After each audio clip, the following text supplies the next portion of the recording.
Okay. All right, guys, let's go ahead and start. I'm looking to give you guys oriented to, this is our first day with object-oriented programming. So I'm planning to cover the basics. First, we'll talk about what's an object. We'll talk about what's a class. Then we will get into how to create a class and then build objects from it. And if we can do all of that today, you'll be ready for your second assignment. And that is the first thing we learn for creating objects. In the syllabus, there is a topic that precedes creating objects, which is string and string buffers. I skipped that for the moment because I felt covering objects and then visiting that topic would be useful. Okay? So, that said, let's dive right in. I have a really good slide deck, which is again borrowed from the book on the website for your reference. So that'll serve as good notes, but I have my own way of dealing with objects, as I have for the last 20 years. So here we go. So object-oriented programming. So the first thing is, we are born with OOP in our mind. We are born with it, we can just say that. Why do I say that? Because we live in the world of objects, right? And we are trained, geared to think like objects. In fact, if you think about structured programming, you have to essentially unlearn object-oriented programming to learn structured programming, as you will see in a little bit. So what is an object? Coffee cup is an object. So obviously tell which objects I'm thinking about right now. So by definition, object is a self-contained, independent entity. Big words. Why is object self-contained? Because if an object is well designed, it contains everything it needs to exist. Is that different than independent? What's the difference between self-contained and independent? Independent doesn't rely on anything else. And self-contained means it has everything else it needs to exist. Is it different or is it the same? See, it is different. Isn't self-contained kind of dependent on what it has and independent when needed? So let's look at an example. Independent needs coffee, the coffee. And the cup is independent. You need to act on it, right? We're starting to look at examples and describe self-contained and independent. So self-contained is all the properties that coffee needs to exist, it has. But is coffee independent? Once it's manufactured, in liquid form? If you can make it black. Well, yeah, but it has to be put in a container for it to be transported. I mean, unless, of course, I want to go to the coffee machine, and that won't be very nice. Right? It'll be very hot or cold. Actually, it starts off hot, then becomes cold. So self-contained, I have everything I need to exist. Independent also somewhat means that. Independent means I'm not dependent on anything else. But we need to figure out eventually how to separate self-contained and independent. Coffee is not independent because it has to depend on other objects to exist. as in either a solid form or a liquid form. And that is true for any object, really, because any object you have really coexists in an environment, right? Object also has, so more on self-contained and independent as we dig deep into this topic in a few weeks. So object has properties that describes it. This provides the description of an object. Object has behavior.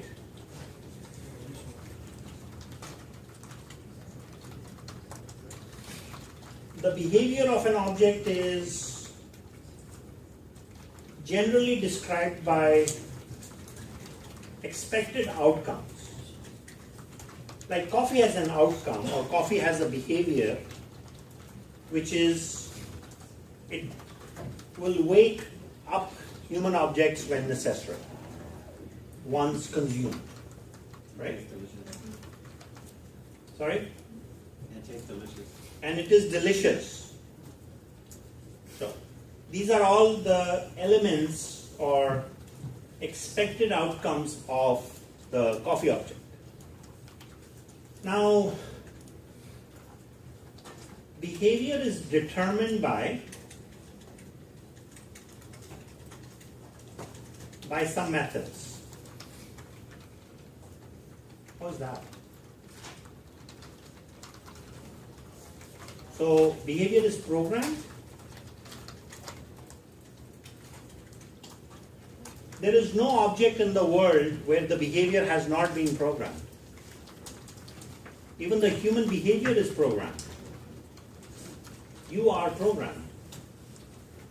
Right? There is a program that runs that determines our behavior. It's a very complex program. I don't care to decipher that in Java. It would be very hard. Right? But there are a set of methods that alter the values, one or more, values of properties, which becomes, and the changing values of properties is the expected outcome.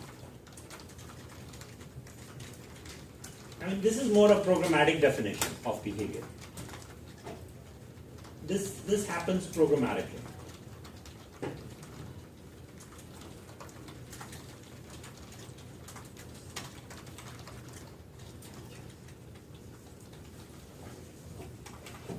So if I was to talk about the human object's behavior, and our behavior is often determined or it's exhibited in moods, right? So if I was to declare a property called mood, which is part of the human object, right? And if that value, in the programming sense, I could say that if the mood changes from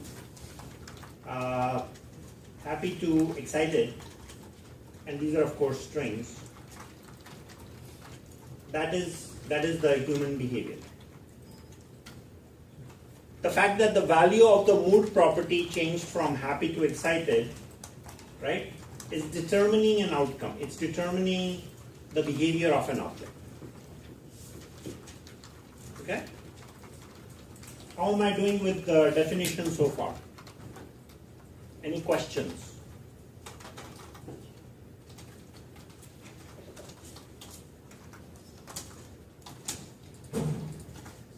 Okay, so I want to continue talking about human, and we are going to design our human object. So we'll start with expected behavior.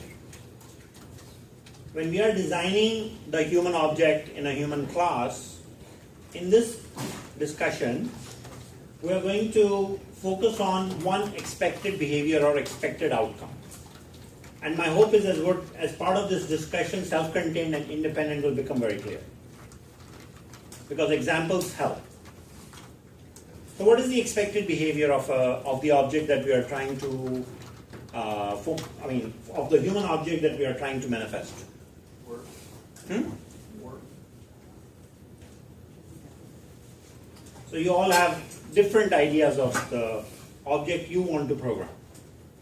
I've heard make the human object learn Java. That was one I heard.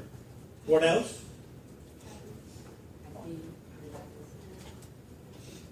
No, let's talk a good mood, happy mood. So mood from happy to excited, I mean that's pretty good. What gets you from happy to excited? Sorry? Java. Well said. No, come on, in reality. Huh? Of course. No, I mean, real excitement. When the code Coffee runs. making Christmas. Huh? When the code runs. Exercise. When the code runs. You've learned Java, that's great, but the fact that you've learned a bunch of constructs and you applied them and you're not getting any compiler errors and the homework is done, I'm excited. There's a process, there's a lot of work that is involved in writing a very large Java program. Let's say you have a release of a software that's going to make the company millions of dollars and you're the mommy of that product. You created that product. Oh man, that's exciting. I mean, the person that wrote Gmail, and if Gmail is all written in Java, their day of excitement. Right? Okay. So mood goes from happy to excited. That's the object we are trying to design. That's the expected behavior. So again, maybe I'll use the same example, right? I'll use the same example.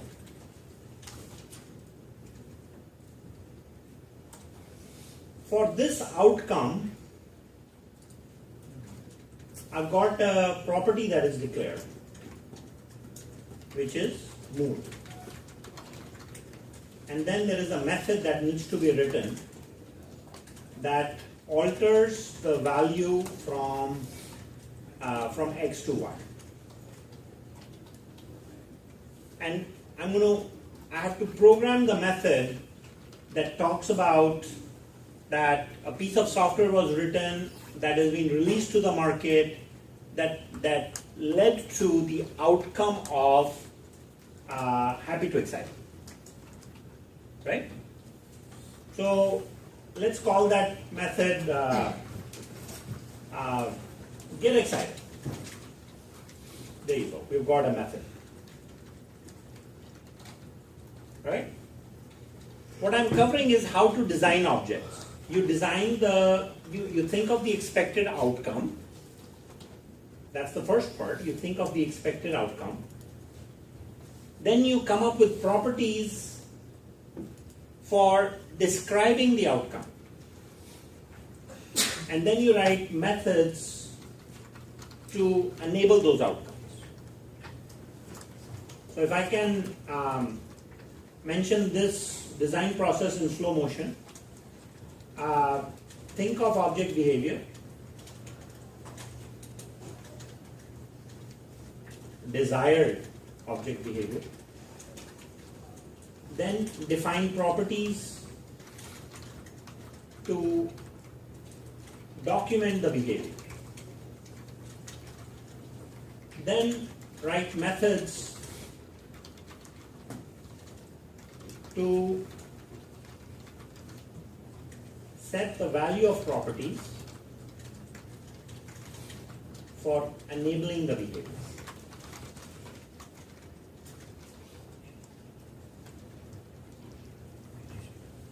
So the creator of the human object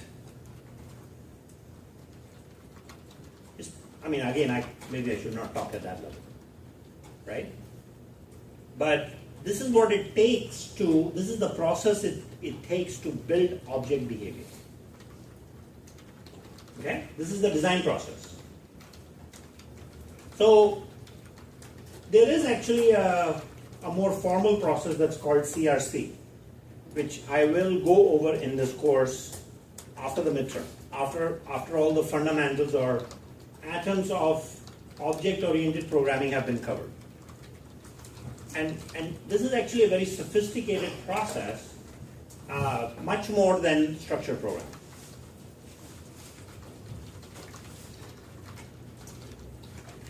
So we have designed the human object that we want, and the design is right here. So this is all I can do in a small example. We have designed the object.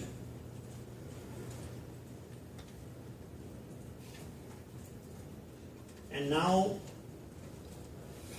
the next step is we build the class. Based on the design. Class is built based on or class is built on a design.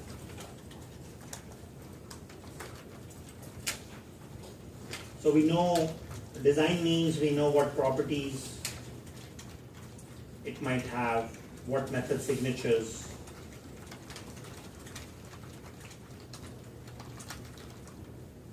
The behavior cannot be documented. Behavior manifests as a result of calling methods.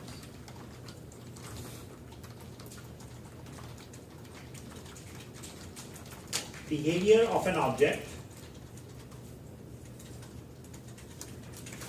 cannot be seen in a class definition. It manifests as a function of, or as a result of calling methods. I was going to say it manifests as a result of, or as a function of calling functions. That would be funny. You getting the point?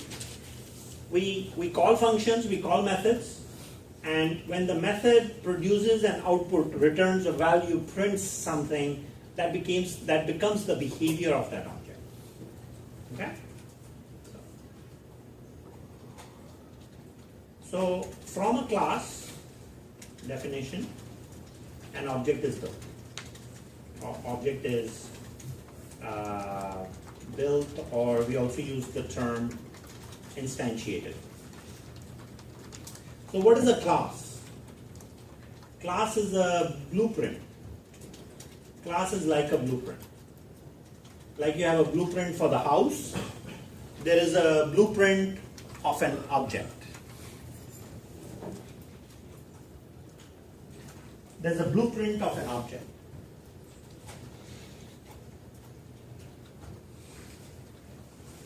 If you have one blueprint, can you make multiple homes from it? Yeah.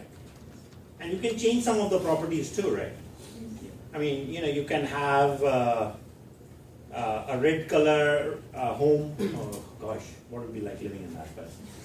Or you could have a, pastel blue or purple.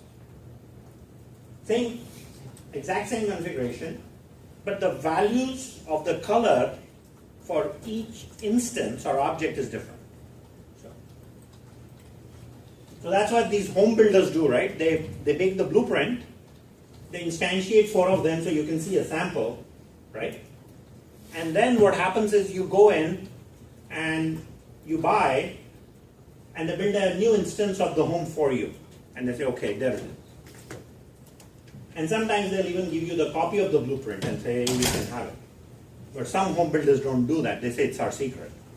Well, I live in the house. They say you have to go into the city to get the blueprint. So, public class human. Public means global. Public means global.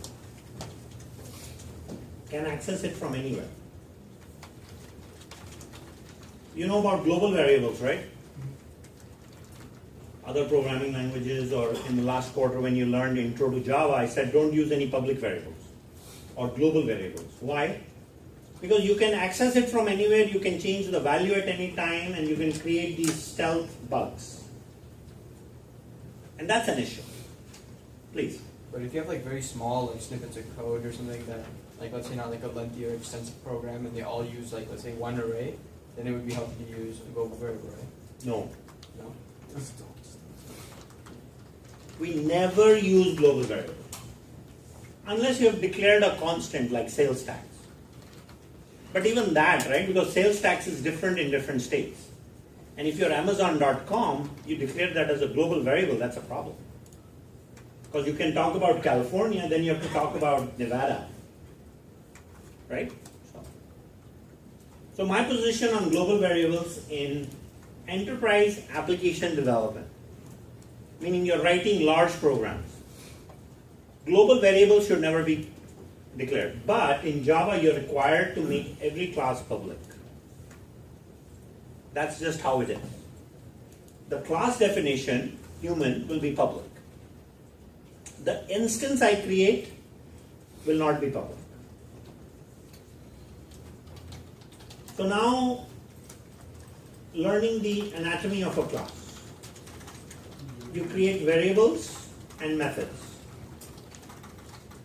The variables are properties of the objects. Methods are similar to functions, right? Lines of code that has meaning.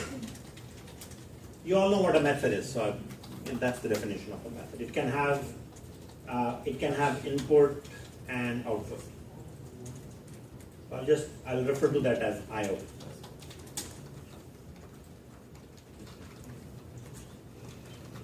I also have constructors.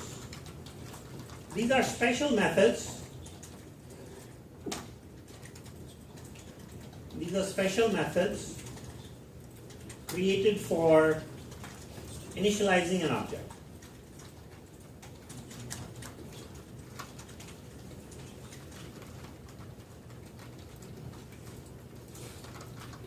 So for the sake of your notes, I'm going to put a bunch of things in the bottom, but I'll keep writing the code in the class, right? So, and then when you're reading these notes later on, you can refer to the notes as needed. The thing is, if I put comments in the class will become too long, and it really doesn't have to be. So there are two types of variables. Instance variables and class variables. Instance variables are unique to each object, and class variables are shared between objects. Let's look at some examples, right? So guys, this part is really important. Pay attention, please. Instance variables and class variables. How are they different? When you create instance variables, the value is unique for each object. When you create a class variable, it is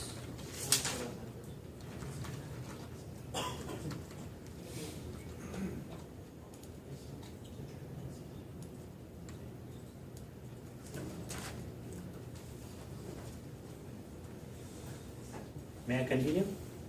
Yeah. Okay. Instance variables are unique to an object. Class variables are shared between objects. What's an example of an instance variable in this room? There are 30 plus instances of human objects in this class. What values are unique to each one of you? Your age, your name, the color of our skin, height, weight, and any other physical attributes, gender. These are all instance variables, right? What are some things that are shared between 30 plus instances of human object in this class? No, you have a computer, there's one for each person, so that would be an instance variable. Oh, I am static. Table. I'm a static variable. I'm a class variable. Room. Height. The room, because there is only one room. Tables I don't agree with unless all of you are sharing one table. Are you? Yeah. Between the two of you, yeah. But so the table you guys are on, and because two of you are sitting on one table, it is static. Okay, I get it. But you see, the definition of static is relative to the usage of the variable. We have tables in the room that are shared by two individuals. There is the instructor object that is shared between 30 plus instances of human objects. There is the room itself. Give me more. There, the projector is shared too. The screen. The floor. The floor. The floor that you are standing on is shared. In fact, Earth is static to every object. Whether you talk about standing Earth, solid Earth or liquid Earth. What is liquid Earth? Ocean. Well, we're not standing on land. But I get your point. Right? Static. The temperature in this room is also static. Right? It's shared between, because unless the temperature for you guys is cooler than for me. What is the temperature? How about like how about the fact that we're all doing Java? Is that static? Yeah, learning Java is also static. It's all the same. Right. But is static constant? No, static is static. If somebody asks you, is static the same as constant? No, static changes. It depends on, like for example, if the temperature in this room changes, at some point if the air conditioner comes on, it will cool down for all of us. Right? Static value will change for all of us. Yes? So if you were to use a constant, would it be better to declare it as a private variable? Constants can be public. And again, so your question is, should a constant be private or public? It really depends. Most constants can be public because the value is not going to change. So the implication of generating any bugs, because the value has changed in certain method, is close to negligible. So therefore, it can be public. So I've got variables of two types, right? And generally, in object-oriented programming, we declare everything as an instance variable. And there are good reasons for that will be uncovered down the road. I'm not saying using static variables is a bad idea. I mean, as you can see in life, as we saw with an example of this room, static variables are required. They are needed, right? And so we use them where it is absolutely necessary. We use the word static in the front to declare a static variable or a class variable. So if I was, since I'm dealing with behavior and mood, I'm going to declare string mood, semicolon. That is now an instance variable. Can thoughts be static?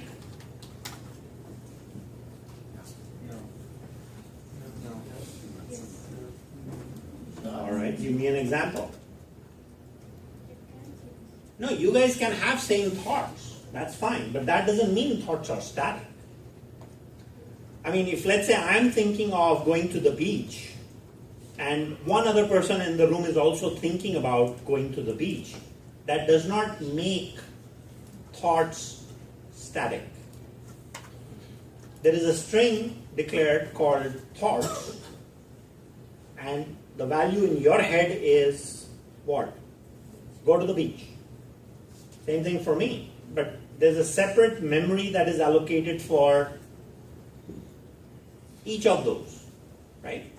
That's what makes an instance variable an instance variable, because it's unique to the object, and maybe I should clarify which is unique memory for each object. When it's shared, it's only declared once.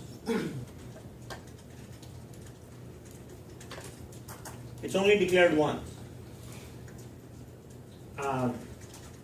At the time the class is loaded.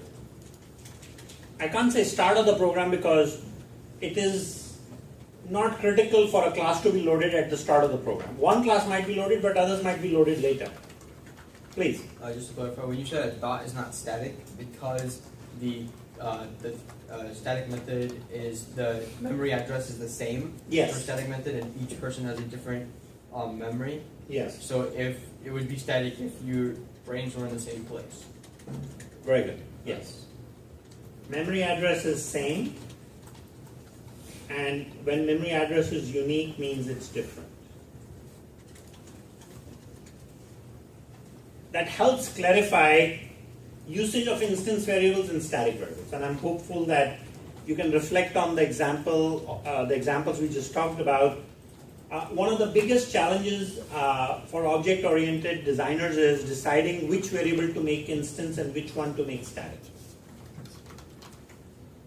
It's a safer bet to make everything an instance variable. Even the temperature in the room, even though it's static, right? And if I make that an instance variable and I have to declare 30 unique ints or floats to save, I'm wasting memory. That is okay. That is better to do than declare something static, and if there is an unwanted change in the static variable that impacts the logic, then that becomes a stealth issue, just like public variables. So I'm not saying static variables are bad, but there is still that issue like there is for public. So you guys should be now able to differentiate between public variables, instance variables, and static variables. So I have my mood string. Now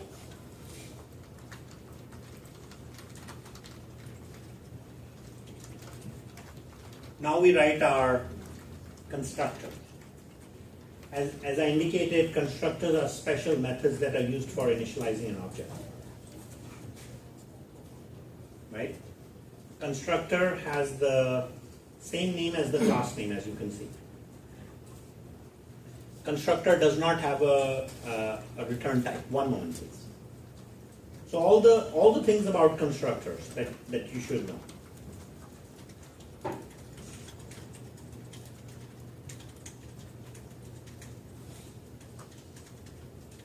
No return type defined, and it initializes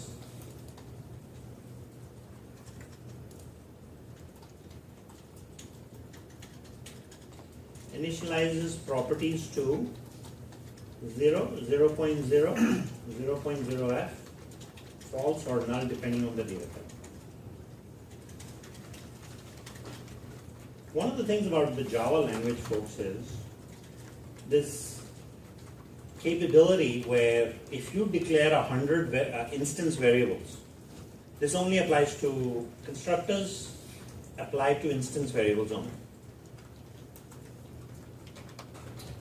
If you declare 100 instance variables with this one line of code,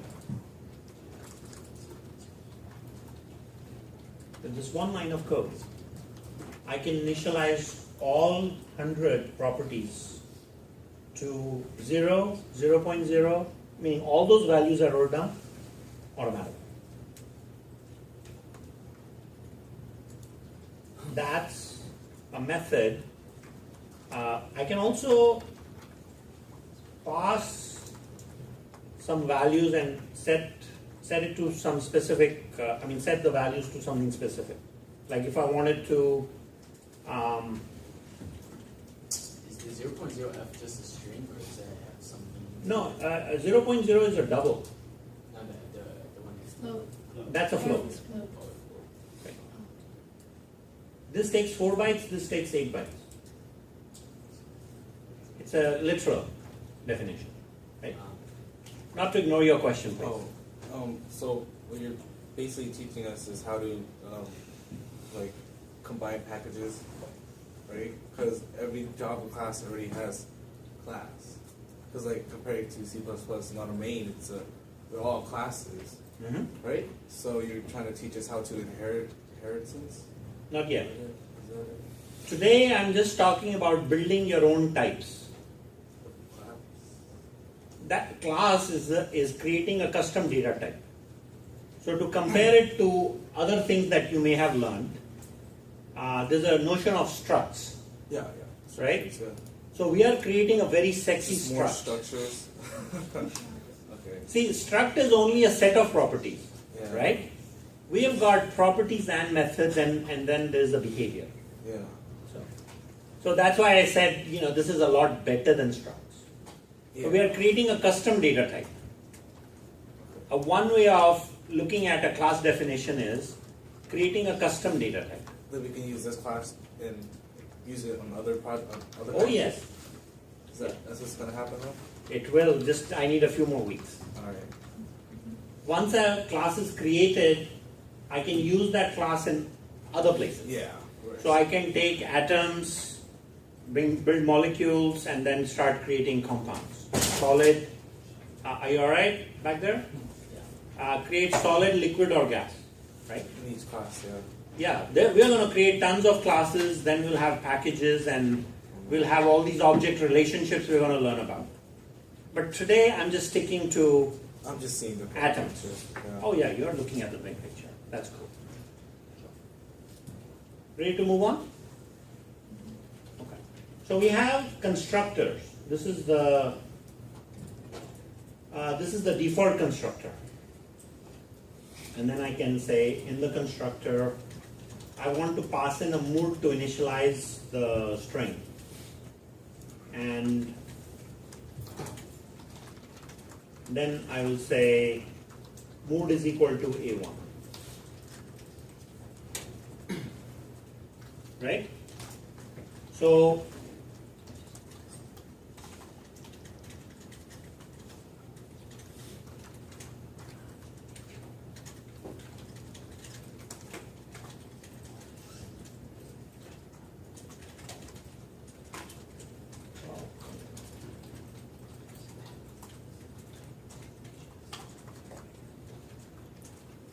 So we're going to instantiate a human, instance of the human class. So human Bob is equal to new human. Right? That's how an object is built. So human is this. Let's explain the left side of that.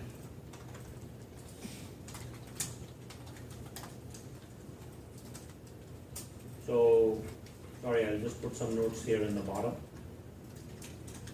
Creating an object. You have human, Bob. So human is the type.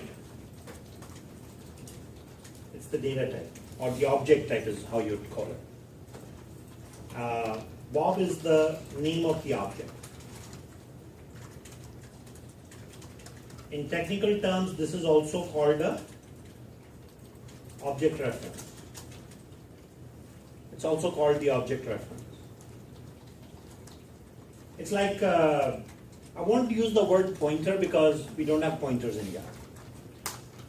But it's similar to pointer in that it contains the address of the memory that is used for an object. So we can say it's similar to pointer only in the sense of holding memory location for an object. C++, you have pointer arithmetic. We don't. We have something else. we have iterators, but we'll deal with that later. Okay? So then we say new. New. This is the same as C++. It allocates memory for an object. So, but the nice thing in Java is that new is what? The memory management is automated. And we also have the features of garbage collection. Do you guys remember what that is? Collecting unwanted memory. Garbage collection. It's automatic. And then when we say new human,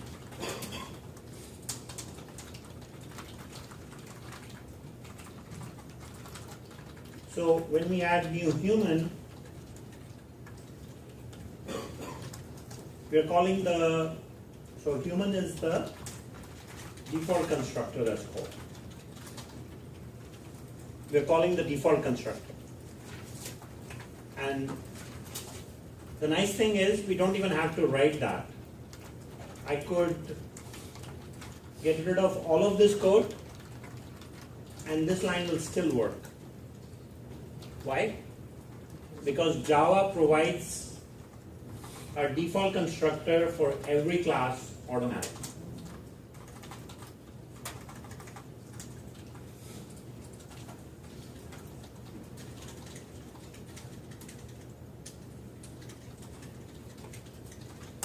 So that's why they say you don't have to worry about initializing instance variables in Java. Why? Because the language takes care of it for you automatically. That's a luxury. And oftentimes you create classes with tens of properties. So this creates an object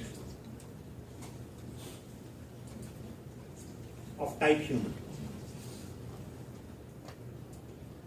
So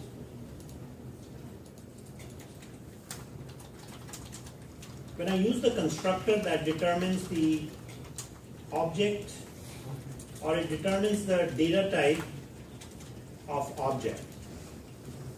And when I say human Bob, that determines the data type of reference. So I want you guys to please get used to this fact that there is a data type or object type for reference and also for object.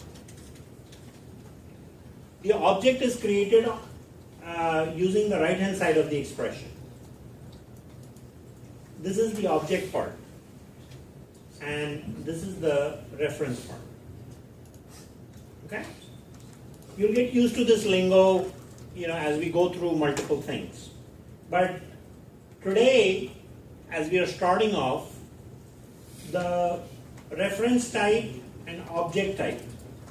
So these terms will manifest to this terminology. Again, this is not like legal Java language that's declared public in the Java world. This is something I'm using to help describe reference type and object type. So today these are the same.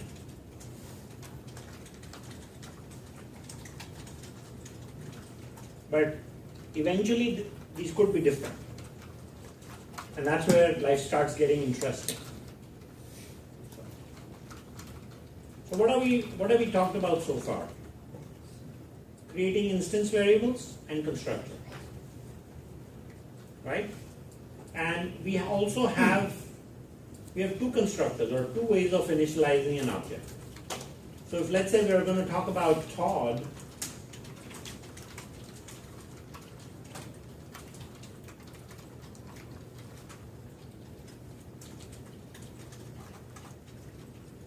so if Todd has a bunch of questions and that's the mood, Todd's mood will be what?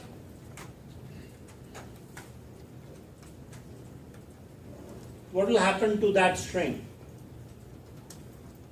It will, because we are passing in a string, right?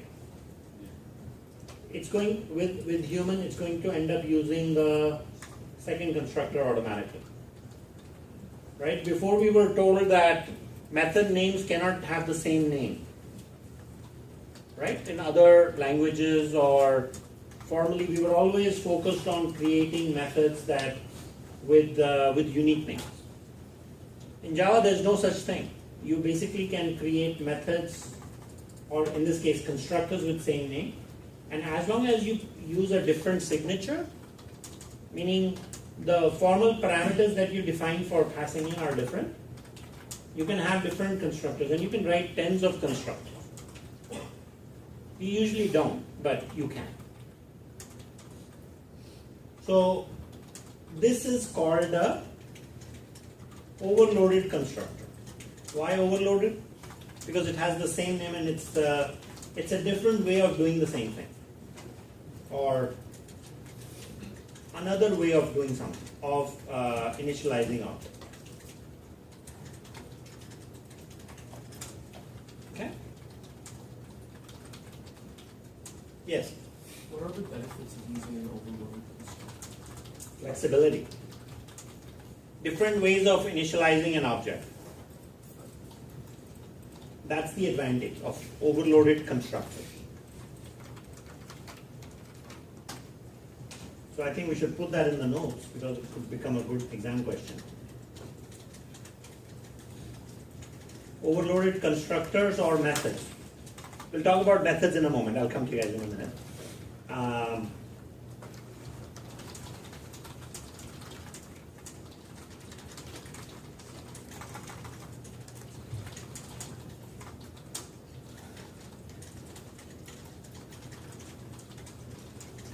We also call this polymorphism.